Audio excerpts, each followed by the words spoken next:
yuridik shaxslarga aka. Malham dedi, Quvvat plus savdogar hamkor degani. Malham plus bilan Quvvat Malham bilan Quvvat plusga faqat pul ko'chirish yo'li bilan berilar ekan. Savdogar hamkorga naqd pulda berilar ekan. 20 milliondan 1 milliardgacha mijozlarda.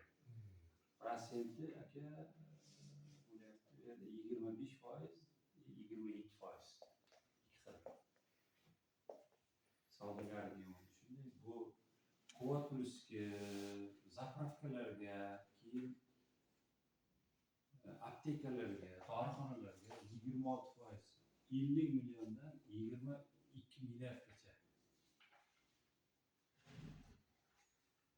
3 yil muddatgacha berilgan. 18 oy kreditni to'liq sundirish shartlaridan. 18 oy qayta tiklangan, undan keyingisi qayta tiklanmaydi, yopiladi. Tengari qayta tiklangan, qayta keyingisi qayta tiklanmaydi. Malham shu deyapti 25 milliondan 500 milliongacha ekan bu. Bu ham faqat pul ko'chirish yo'li bilan aylanmaydi. bu aylanma mablag'. Kecha shuni so'rabdi-ku. Yigitlar. Biroq